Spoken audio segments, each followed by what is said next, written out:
I cannot stress this. Peter Krogh is with us today. Peter, how you doing? I am doing very well for a guy who didn't sleep all that much. Yes, he is. He's in a different time zone than his normal habitat, so he's up early with us, which we greatly appreciate. And so Peter and I've known each other for a long time, and Peter is what I would, to use a baseball analogy, he's a five-tool player. He's a photographer, he's a publisher, he's an author, and he is a DAM specialist, which is the reason for this call today. And for those of you who are unfamiliar with that term, DAM, that is digital asset management. And for me personally, this is one of the most important, underutilized, under-talked about aspects of being a photographer, whether you're a consumer, a prosumer, or a pro. And I want to start this discussion with a little story that about something I did back in the day that I thought was innocent, and turned out it was not innocent. And it was foreshadowing to how dramatic this problem is in photography, which is how to store things, where to store things, how to retrieve them, especially over time. I was an early proponent, oddly enough, and for the people who know me, who think of me as kind of a technological Luddite, I was an early adapter of digital cameras. I was shooting assignments commercially in 1997 with a digital camera when a lot of my friends were still in the analog world. And I was burning tons and tons and tons of 4X DVDs, which were being burned by the Apple Pioneer, I want to say is the player that was in the Apple computers at the time. And I would burn everything in triplicate. Well, over time, I started going back to these discs and realized that quite a few of them were unreadable. They weren't, and I was like, wow, I've only got 3 copies of these and one of them is now not working. This is kind of a problem to me. And, you know, hard drives weren't great at the time, the space, and things like SideQuest and zip drives and all that. We'd sort of gone through that evolution. So Photo Plus Expo in New York was coming up. And I used to attend every year. This is one of the biggest photo trade shows in America every year. And I thought, well, this is great. I'll go and I'll query the brands about what I'm supposed to be doing here. So innocently, I go to Photo Plus Expo and I go to these brands, and I was met with animosity is not quite the right word, but confusion, anger, you know, people saying, and the phrase that jumped out at me was, quote, "Someone will figure something out." And I was like, this is my life's work, my career. And I've got clients who are demanding this stuff over time. I got to figure this out. This is a way bigger problem than I imagined. So in short, my first question to you is, am I overreacting to how significant this issue is of digital asset management? And then we're going to discuss what that term actually means. Well, you know, when your tool is a hammer, everything looks like a nail. So no, you're not overreacting. I think that it's absolutely essential for photographers to address this issue. And like you, I started shooting digital. Well, I guess about 2000 was my first assignment digital, and it immediately became apparent that there was a huge issue in how you would manage the pictures. And, you know, that became you know, what's turned into a lifelong quest to figure out how to do that better. And then over the years, this has become how to tell photographers and other photo collection managers and media managers how to do it, and then how to help build the tools. And I was fortunate enough to be in on some of the early efforts, and got to learn how to do it. And you know, it's absolutely essential. I've got essentially all the digital pictures I've ever shot, starting way back there, and so that's, you know, whatever it is, 1 million pictures or something now. It would be tragic for me if I were to lose those. Well, it's interesting because one of the questions I'm going to get to in a minute, and oh, by the way, just because I'm terrified of technology in a normal day, my notes, analog, baby, all the way. Journal with my Fisher Space Pen, by the way, which I love. And just in case things go sideways, we've got radioactive materials here, just nice to make things safe. So you authored a book called the Digital Asset Management Book, the DAM book. Yeah. And I've been online now for, you know, most of my, the last 20 years of my life.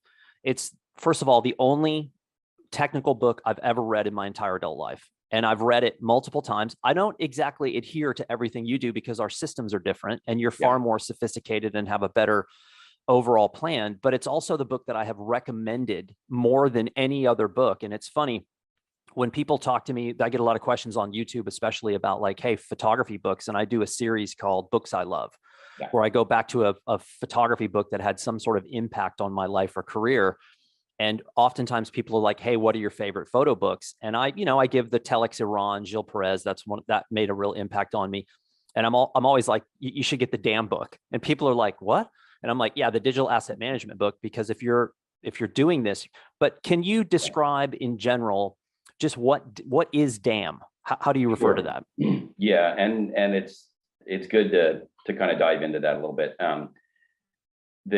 It's really kind of about three areas, and one is the storage of the files themselves, and then the other part of it is how you organize them, and then how you make use of them. And it is not DAM is not a piece of software. It's a practice. It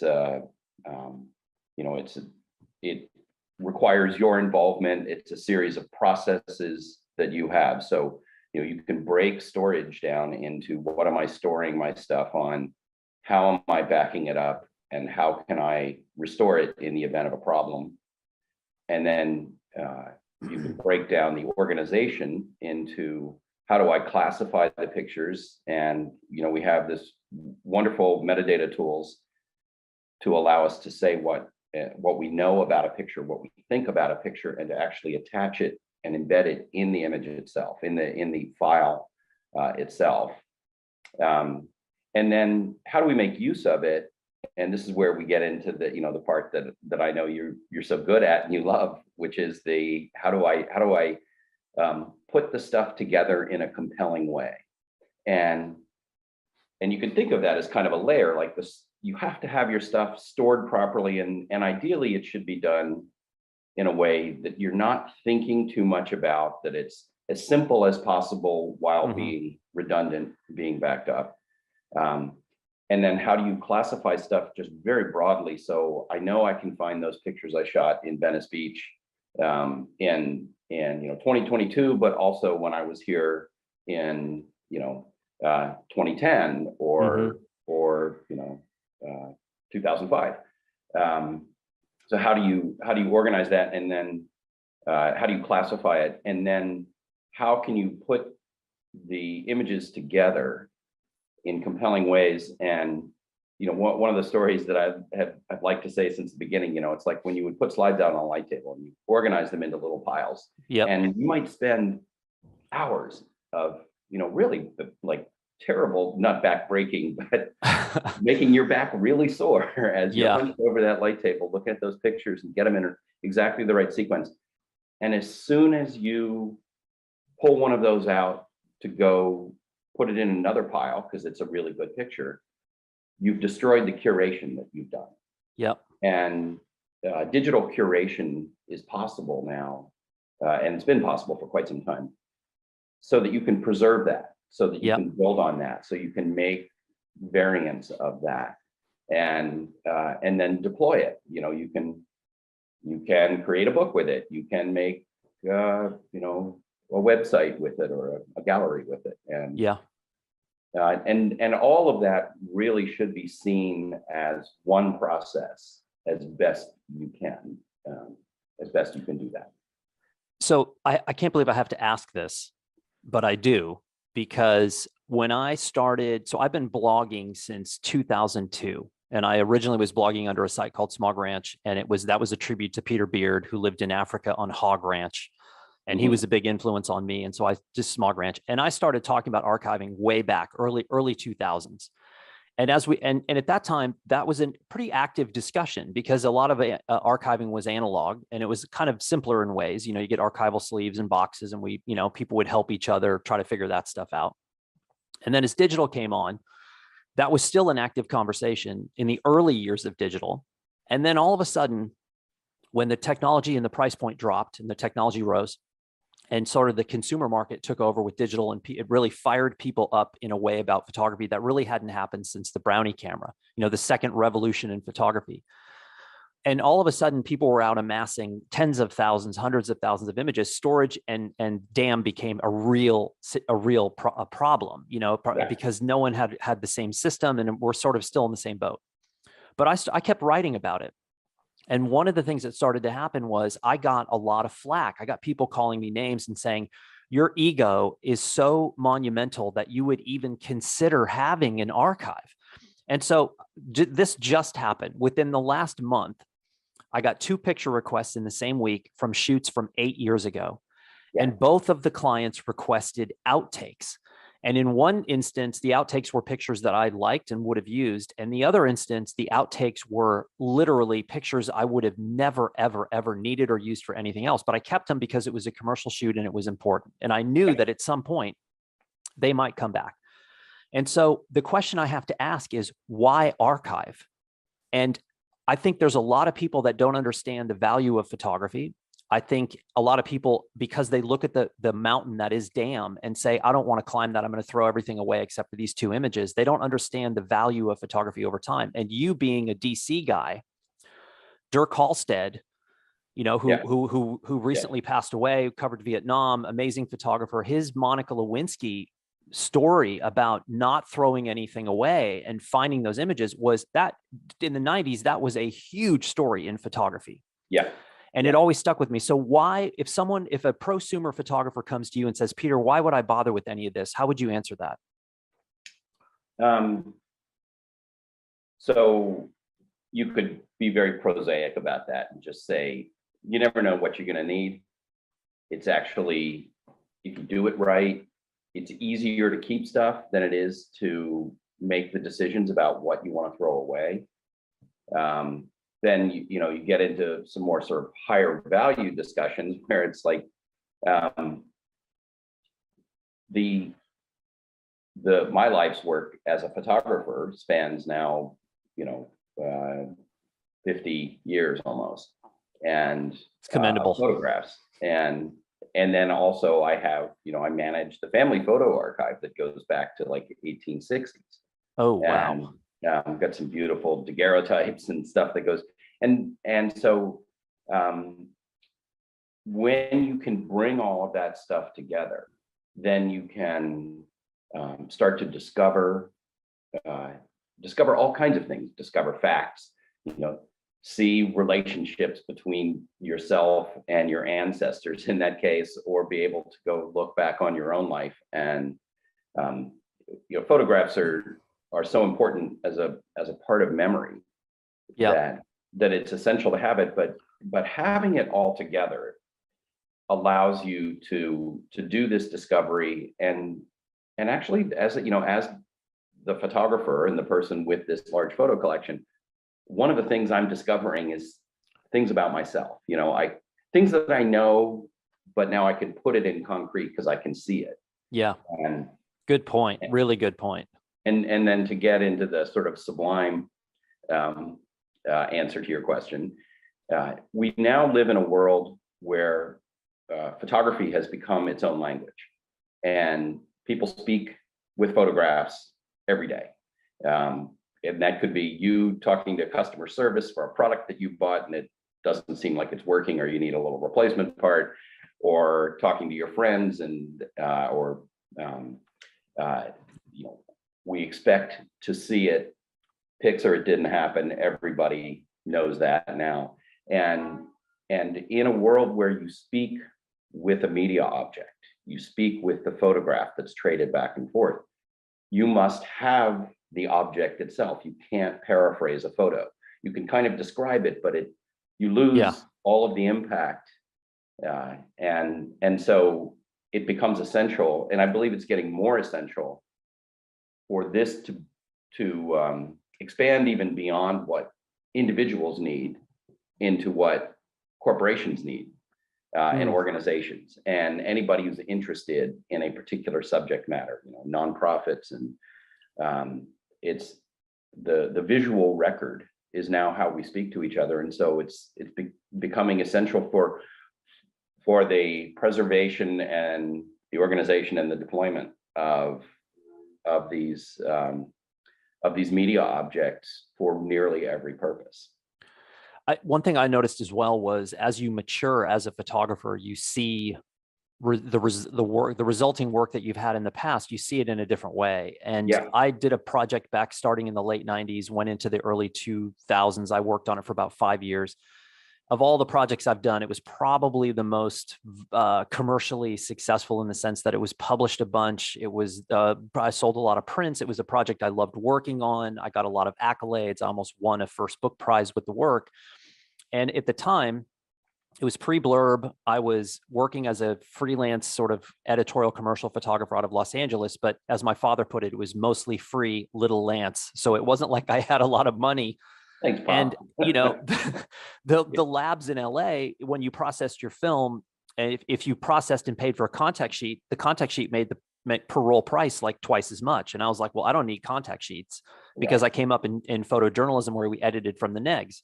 So I did this edit, and, you know, 5 years goes by and this work's run and it's being published and sold and all this stuff. Well, 5 years goes by and I go back to those negatives and I could not believe what I missed.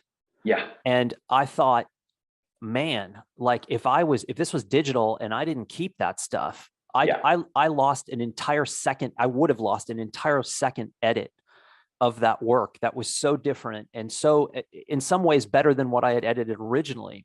Absolutely. And I was like, wow. So I keep everything. I don't throw files away, because you just don't know. And you're a bookmaker. You know, you make books, I make books, and anybody who knows, it's almost like making a film. Sometimes you're shooting random footage and you say, I don't know why I'm shooting this. And then at some point down the road, it becomes viable in a film. And you're like, wow, I'm really glad I did that. So you mentioned before, you keep everything, right? Yeah. Yeah. And, you know, I think there's not just the edit misses that you just described. You know, I overlooked this frame and it's a great frame. But there's other things as you start looking through older pictures, things that were so commonplace that you didn't really want to take notice of, and you know, you weren't consciously shooting what a grocery store looked like or something like that, because well, you know, I'm just in here every day, I know exactly what this looks like, and then no, it like changes 20 years later, it looks different. And it tells you something about life. And so, you know, near frames and outtakes and sometimes even mistakes and scouting and, you know, burning off the last 5 frames in a roll because you had to change that roll. And oh, that's so funny. I'm going to put something on it. Is a, you know, it tells you so much. And it's an interesting thing in archivist world. For hundreds of years, it's multi-100-year-old discipline. The thing that they've always been focused on is which things do you select to preserve? Mm-hmm. And in a world where you can have a digital based collection, you have the ability, that selecting things to preserve is really like, well, this is the important stuff. And I don't want to put like 500 things in a box when there's only 5 things that are really important. Well, maybe those 495 things could inform something important about the 5 that you kept. And so in a world where you can have digital archives where you can say, these are the 5 most important things. I'm going to hide everything below in that stack, but then I can peer down through the stack by using rating stars, for instance. And so, you know, typically I'm only going to want to look at those, 4 and 5 star pictures, but now I want more context, and I can go down through that, and that becomes really informative. And as you say, you see things in a completely different light later. Yeah, I mean, I made a picture a couple of days ago in the Great Smoky Mountains. It was a weird little double exposure thing, and when I was making it, and when you shoot double exposures in a Fuji, the first frame hangs in the viewfinder so that you can recompose. It's a really slick kind of thing. And so I saw this section of this image, and as a standalone image, am I going to print this or, do something with it? No, but there was a texture based on the double exposure in a small section of the frame. And I was like, that's a background for a page of copy in a book. So that I need to save that. And I think that's, for me as a bookmaker, someone who's made, I don't know how many 300 plus books with Blurb over the years, you realize the importance of those non-selects, the outtakes, the second things where you're like, oh, I just need a portion of this image for something. And that's important. Okay. Slight change of pace here. This is where the radioactive material comes into play. I'm going to tell you a story about someone I met, and because we got to start talking about options for actually storing things and retrieving, because how many times have you heard this phrase? Don't worry about it, just put it in the cloud.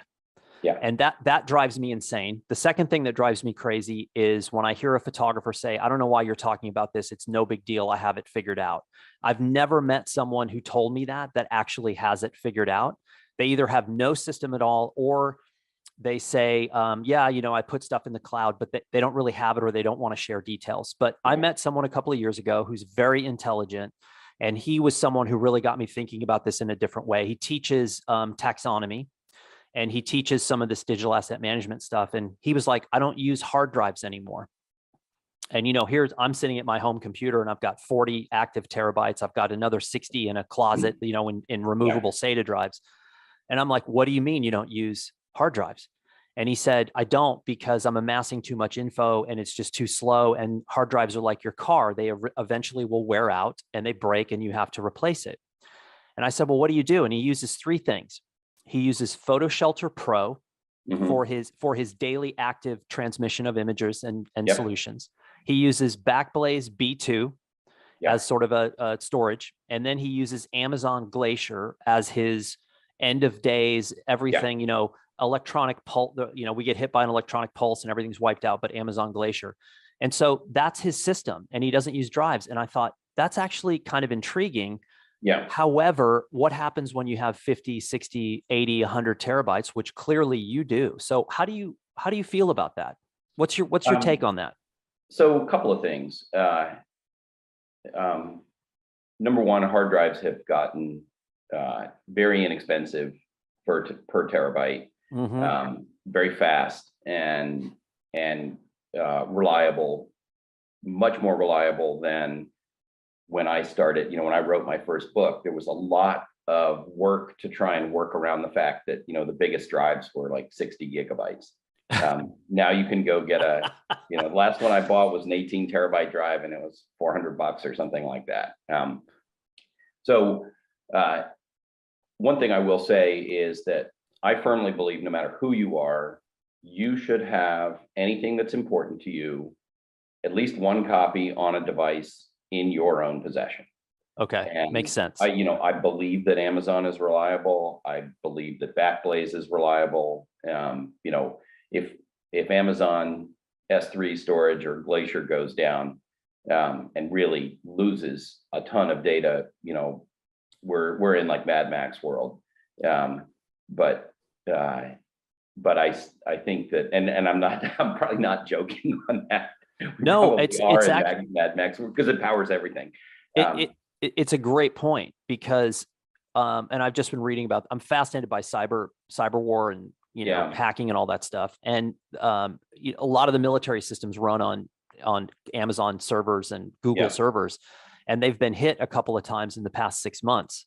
And they were offline a little bit. And in my head, I was like, whoa. And I think Mad Max end of days kind of thing is an interesting scenario, but it is part of the discussion that you have to have with these organizations. And Backblaze has been around forever. I've just heard great things about them. And to your point, Amazon and Google, those sort of backups are so tied into our country, nation, military, et cetera, that it is a layer of security redundancy that kind of makes you feel okay about it. Yeah, I will say though that there's depending, unless you have things set up in a way that most people don't, you don't know for sure that the bits that were on your computer originally are in fact the bits that are being stored in any online service. And they probably are, mostly. He's only mostly uploaded. Yeah, and it's I've had problems where file transfer has been corrupted files have been corrupted in transfer because of a bad RAM chip in the computer. And that can happen unless there are ways around it, and people in the big institutional museum space spend a lot of time checksumming files locally and then put it up in the cloud and then verify the checksums. But you don't really want that to be your second job. And right. So that's one of the reasons that I think you should have a local copy. The other is that if you need to get stuff back from a very large cloud archive, it can be expensive and really time consuming. Yes, that's a good point. And you can't like browse, and depending on how you have it set up, can you browse and make use of the pictures well? Photo Shelter is a great tool for professionals, but it doesn't give you a great ability to, very difficult to make metadata in Photo Shelter. So you have to have your kind of final classification done before you upload it. And one of the things I find is that what people think of a picture changes over time, and then how you curate it changes over time. So give us a 10-cent layman's definition of metadata. Okay. So metadata is information about your pictures.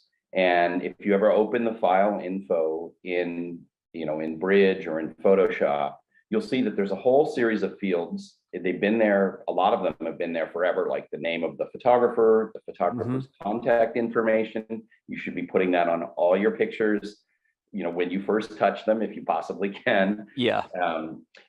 You can put location information, keyword information, the name of the assignment, the usage rights that are being granted, or the terms of the usage of the assignment. All of that. We're very fortunate in photo world that the newspapers way back in the day in the 70s developed a methodology for classifying all this information, and then Adobe adopted it in the 80s. Okay, good. And then over time, that has that standard, the metadata standard, IPTC, is most of what you're going to see in around photos, has been expanded. And it now you have the ability to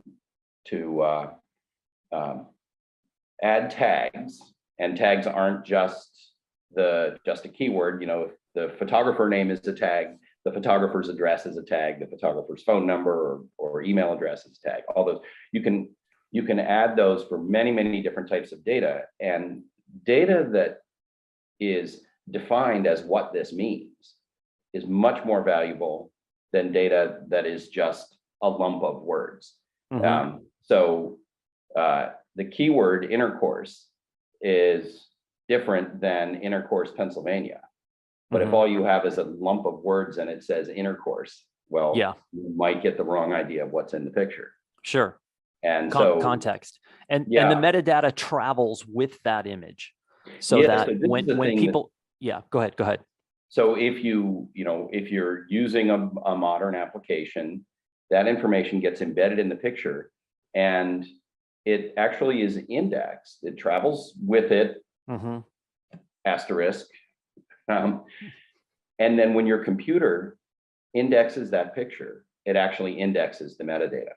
So you can, if you've got a metadata in a file and you open it up and look at the file info in Apple or the properties on Windows, it'll show you a lot of that information. It'll show you usage rights and creator and location and copyright, and a ton of that information is read and indexed and is searchable on your computer by a modern operating system. And by modern, I mean, it's been doing this for like 10 years or more. I think what metadata speaks to, and what's interesting is I think some people look at metadata and they're like, this is too complicated, it's too time consuming, whatever. It actually, the feeling of having control or a harness on your metadata actually feels really good, because you know that if that picture goes out, and someone says, oh, this is an amazing image, I want to license this, and they've got that metadata next to it, they can find the creator, they can find the usage rights, and actually it makes it easier for the client to say, oh, this is a licensable image, we can actually work with this, as opposed to opening up a file that has no metadata at all. Yeah. And they're like, can I use this? Can I not use this? So even if you're a prosumer, and I think there's a fair number of prosumers out there that don't realize that some of the work they're making has commercial viability.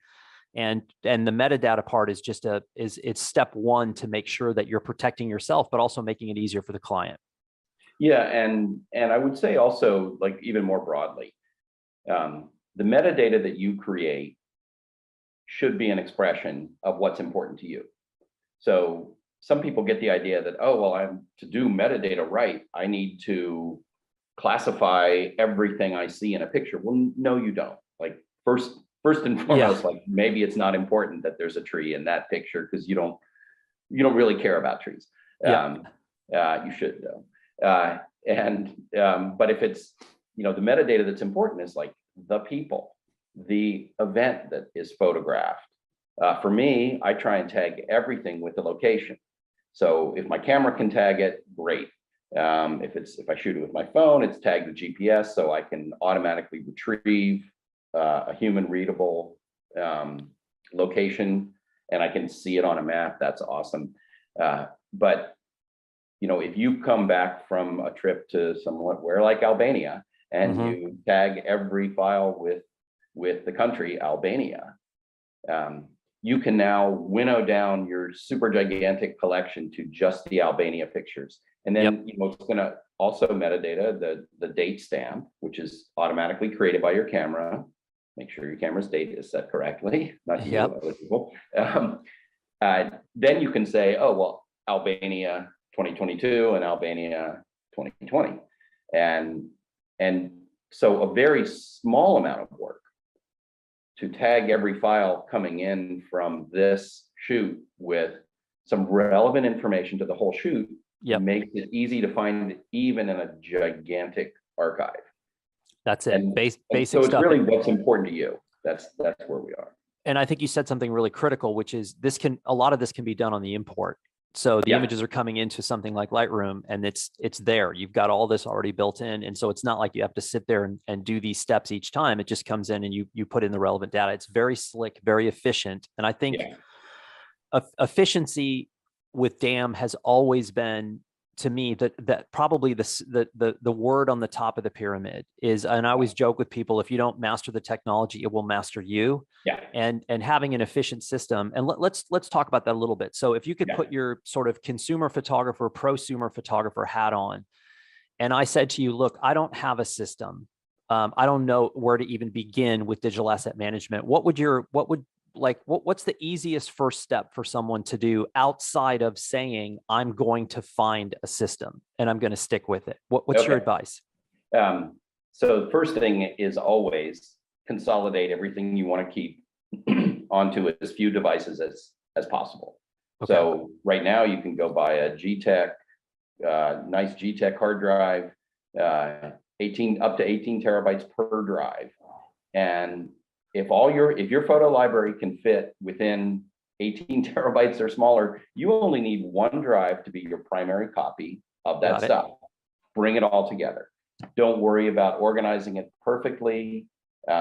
People worry about making their folders perfect. Well, it turns out when you index it with something like Lightroom Classic, then it indexes a lot of this metadata for you. It'll index all the dates for you. You don't need to go and make a whole bunch of date folders manually. Don't worry too much about whether there's a lot of duplicates in there, but if they're easy duplicates to sort, like I know that half of what's on this drive is just a backup of what's on that other drive. So consolidate the archive, and you want to be managing as few devices as possible. If everything can fit on one drive, beautiful, do that. And then if you want the next easiest thing to do, like most urgent thing to do, get Backblaze, the personal backup. I think it's $70-75 a year. It will continuously back up your files as an encrypted copy up to their cloud.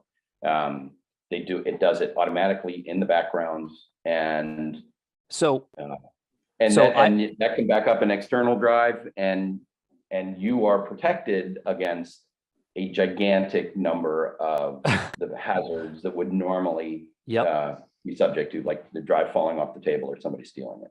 So in essence, what you're saying is I have my laptop and I've got the new fancy, I don't, but hypothetically, the Milnor of the future has the new M1 beautiful Apple That's laptop. me tomorrow. Oh, no way. You're getting one? Yeah. I waited Actually, 5 later months. today. Yeah. I waited 5 months I put an order in, waited 5 months, I didn't get it. So I canceled it and I'm waiting for whatever the next generation is. But anyway, I have my laptop and then I've got this 18 terabyte drive plugged in the side. Yeah. And then as a secondary reserve, a backup, I've got Backblaze. And Backblaze, by the way, is a company based out of Oregon, correct? Or they're in Oregon? They are US.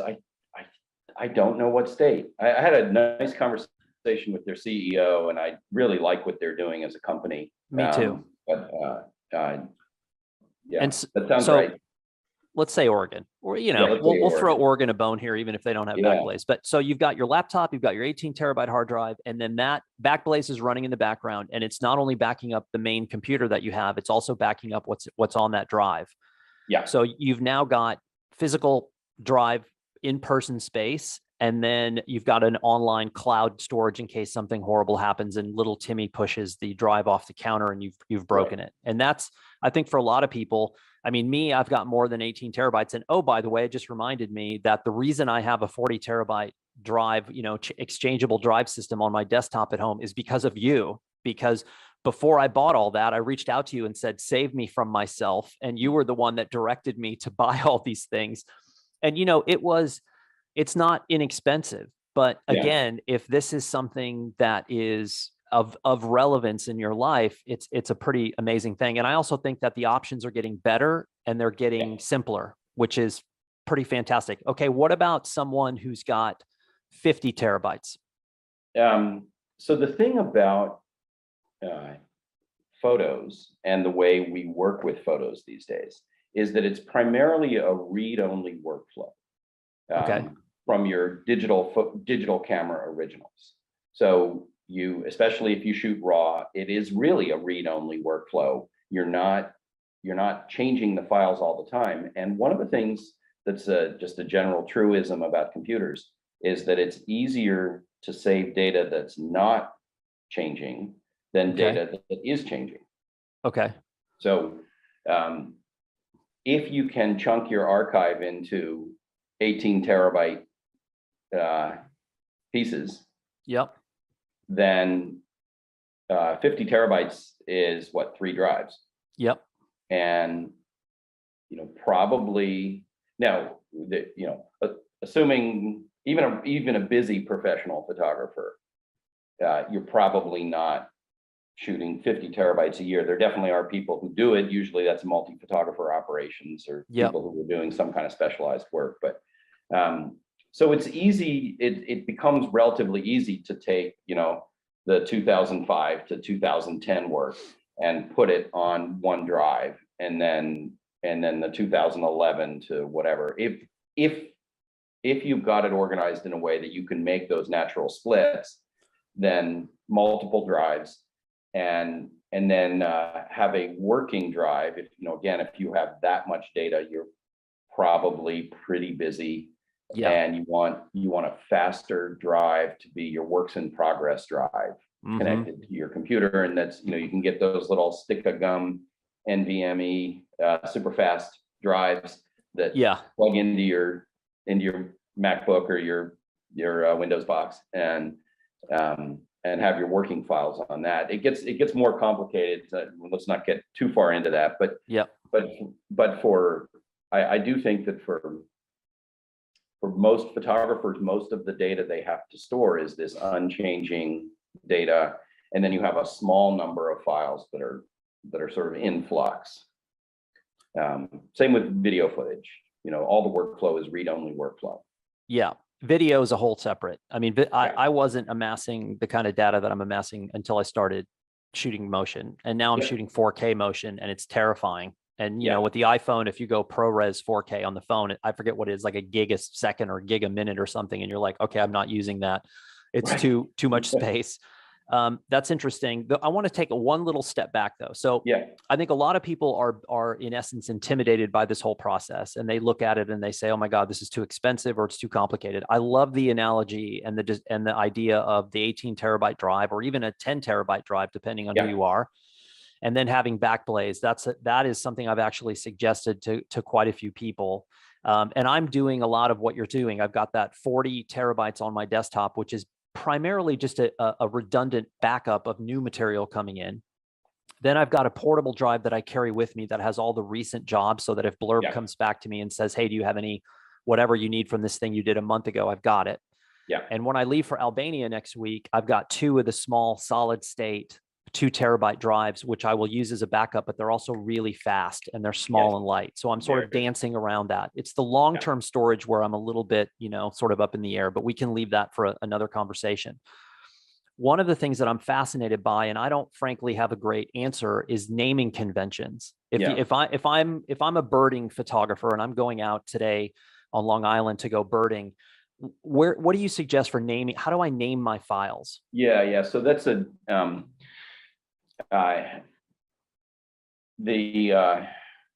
first part of it is that you have to accept that your file names are not the key to everything you know about the file, because the metadata is so useful. And you don't have to make and memorize long codes of abbreviations of and so file names, I believe, and I've been writing about this, and a lot of people, make sense to a lot of people, and they do it. They should be automatically generated. They should be unique, and you then use metadata to find the files. And so, for me, and this has become basically commonplace among photographers, is you start with your name or your initials or something that indicates the source of the file, and then you can rename files automatically and have it pull the date out of the metadata, and then you can have a little date string there that could be like 2022 05 20 or whatever day we are now. And then typically I just pick up the original 4-digit identifier or 5-digit identifier from the camera's file name.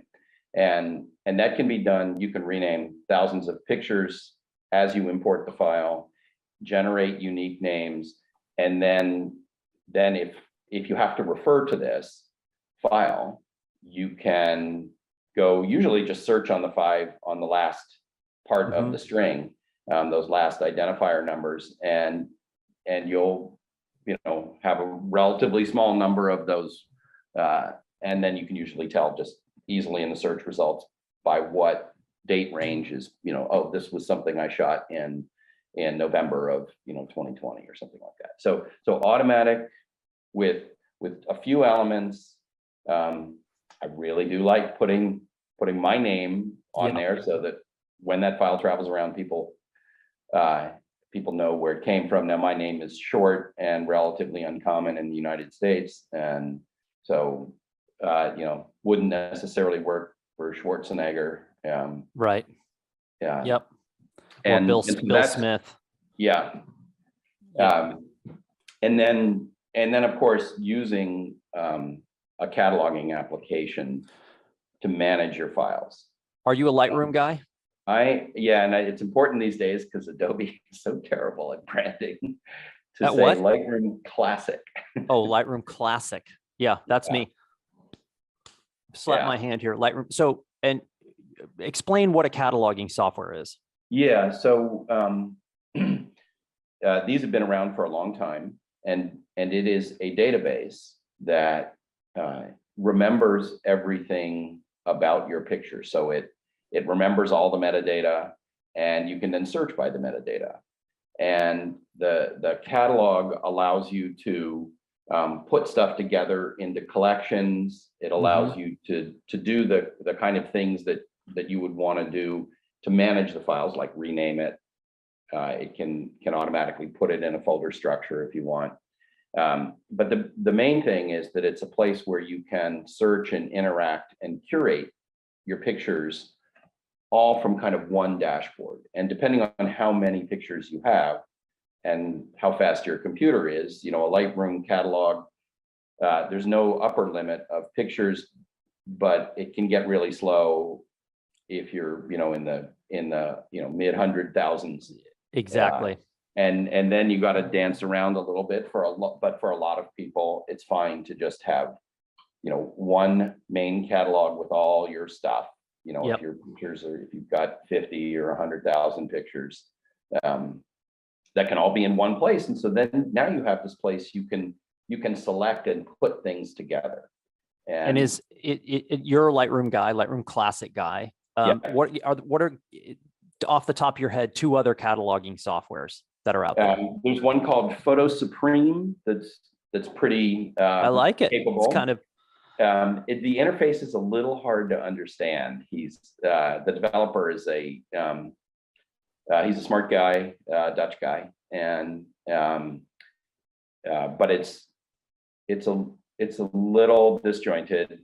There's also one called Mylio, which I know Mylio. Yeah, and I haven't looked at it recently, but it came out of a project that was originally a Microsoft project, and its sort of value proposition is that it can make your photos available on all your different devices and store them in multiple places in the background.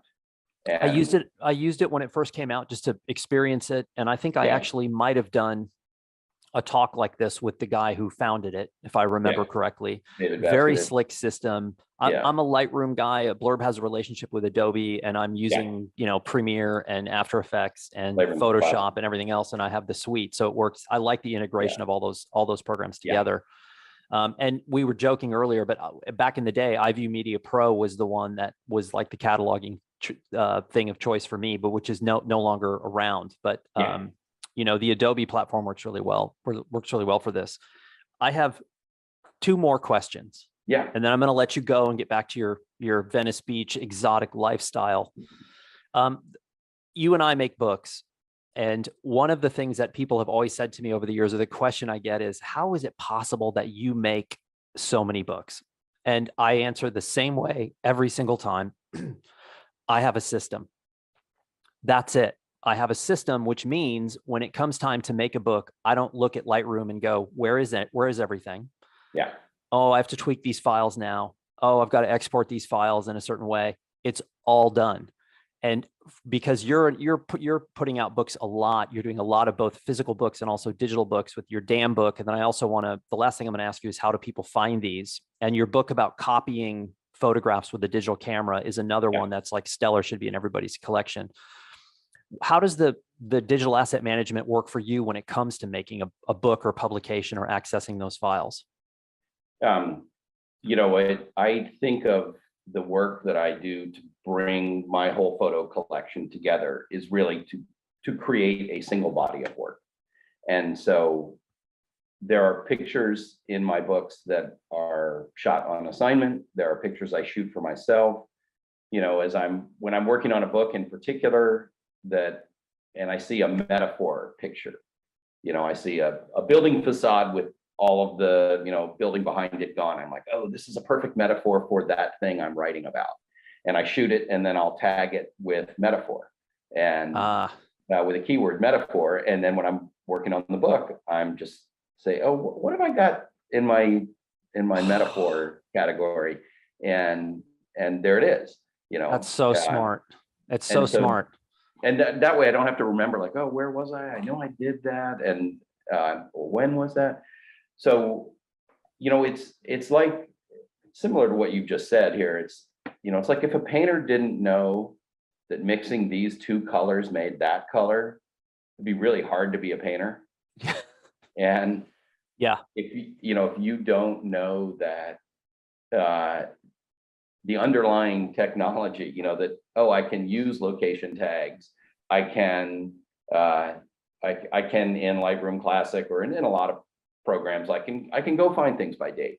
If you didn't know that, then you're flailing. You know, if you think the only tool I have is folders, then life gets like super frustrating, because it's just like that little pile of slides. You know, when you put stuff in folders, then you know, folders can only tell you kind of one thing. You know, maybe they can tell you two things, and then when you pull the file out and go somewhere else, now it's gone. Now all the work you did curating is broken, or you make lots of different copies and now things are a giant mess.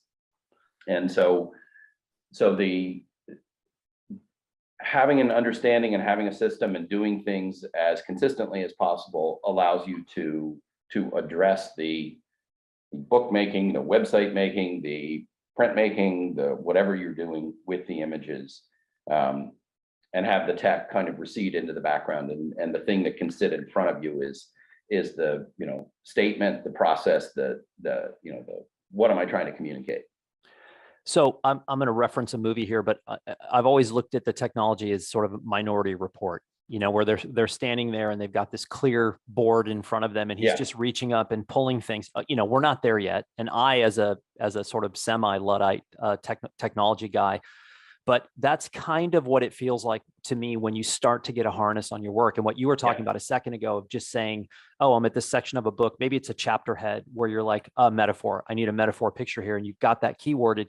It kind of feels like we're on our way to that technology being that Minority Report, where it's like you're diving in and pulling back the veil with the technology. And then you've just got this expansive playing field in front of you. And I think the message that I would love to get across to people is that, you know, if I can do it, you can do it, because, you know, you are obviously far more advanced than I am, but I've known you now for probably 15 years, and reading the Dan book and saying, wow, you know, this guy's already paved the road for me. I've just got to pick and choose what aspects of this are going to work for me. And it's empowering in a way, because, you know, again, you're amassing, and digital can feel like, especially looking at digital thumbnails, it can feel like you're sort of inside a container, but through the sort of suggestions that you're giving, it really opens that up in a way that just makes photography itself actually more fun. Yeah, and you can see relationships. That's really the magic of it, that in ways that very difficult with physical photography, just because you got to shuffle pages to find stuff, and you got to make files. And you know, the AI stuff is starting to be useful. I tend to think that linked data is more interesting. So like the GPS tag that your phone or your camera can put on a file, that's a key to a tremendous amount of information, and can build relationships, and especially, you know, combined with dates.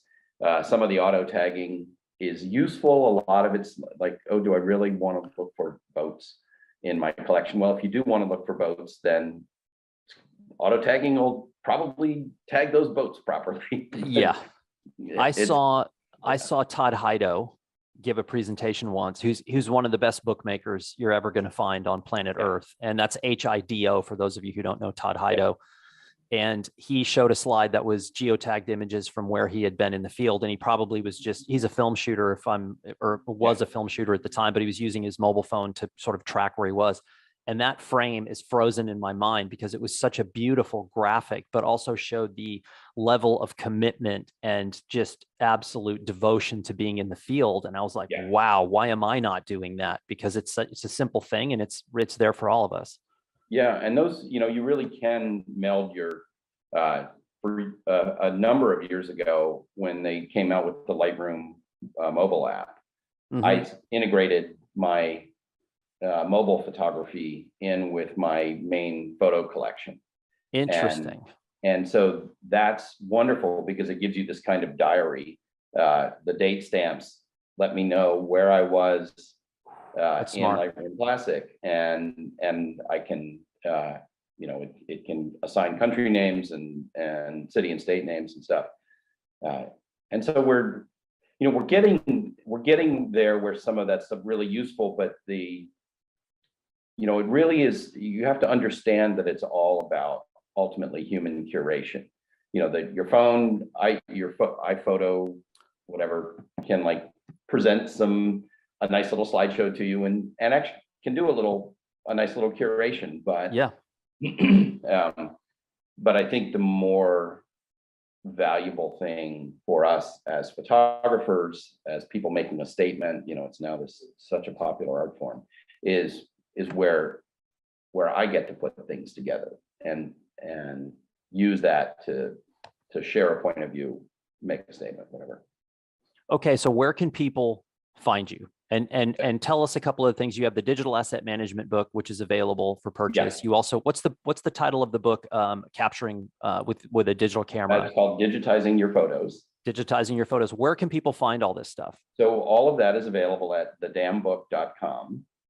And the current book is the Dan Book 3.0, and it is completely the third edition is completely rewritten, and it really is very much about how we integrate cloud and our all these other things like photography as a language and what the implications of that are in your collection management and stuff. So there's a lot there.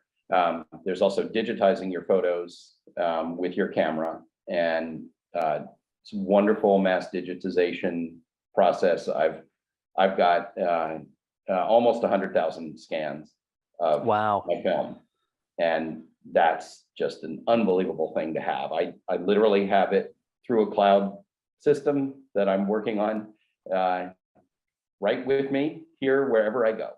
I can go look through pictures from the early 80s. So digitizing your photos, and then there's an organizing your photos book. Those workflow books are heavily video driven, so they're called books. Nice. They're most of the rest of photo world calls those courses, because it's like I think the digitizing book is maybe 10 hours of video in snippets all throughout the book. And then I also have to plug my most recent project, which is I'm a chief product officer at a software company now. And we are building we have built the most awesome cloud-based asset management system for photos, videos, and documents, stealing many ideas from Ivy Media Pro and a number of good ones from Lightroom. And, whoa. So this was like a reveal, a sneak peek reveal here of what's happening. That's fantastic. Congratulations. It's called MediaGraph.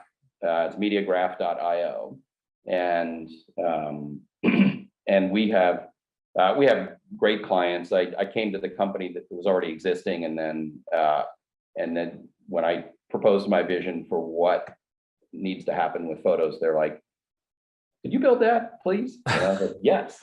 And so we have people like the TED Talks people, and universities and manufacturers, and a lot of conservation organizations. You know what it proves to me, Peter? And this is the perfect way to wrap this up. Number one, congratulations. And number two, it proves to me that I was not overreacting, that there is such a critical need for this stuff that, again, we can dance around it all day long. And my dream is at some point to go back to Photo Plus Expo and ask those same questions, and every brand to say, yeah, go to Peter Krogh's new MediaGraph. You don't have to worry about it anymore. Just go to MediaGraph. I mean, that to me, and it, not to sound cheesy here, but again, when that stuff is taken care of, the front end becomes all that more enjoyable. Because how many people have you said to today that are like framing something up in a digital camera and they go, no, I'm not going to shoot it because then I've got to manage that file afterwards. And I'm like, that shouldn't be in our brains as photographers. It should be, the floodgates should be open to just do whatever it is you want to do. So I can't wait. What's the ETA for launching this thing? Oh, we've been live for a year. Oh, geez. And how do people find that? We came out of beta a year ago. And how do people find it? Mediagraph.io. Oh, I'm going right now. And That's it. yeah, Me and my paper journal, my ballpoint pen, my radioactive material bookmark. We'll circle up, and I really want to show you what it'll do. It'll knock your socks off. I would love that, and I will definitely take you up on that. Maybe when I get back from Albania would be the perfect time to do that. I just want to say thank you so much for taking the time to do this. I think the knowledge that you have percolating in that head of yours, I don't think I know how relevant and important that data is, and I'm very happy that you took the time to join us, and also that you were willing to share all this stuff with the Blurb audience out there, who I'm sure is going to be excited to know some of these things. I really appreciate it. Always great to see you, and have a great trip. And I'll look forward to catching up with you, I think, this summer. Absolutely. My goal is to see you end of summer as we're heading back to the old New Mexico, if it's still standing. Yeah, all my thoughts go out to my friends in New Mexico who are dealing with some serious issues right now. But again, thanks, bud. I appreciate it. All right. Hey, have a great trip, and I'll catch up with you this summer.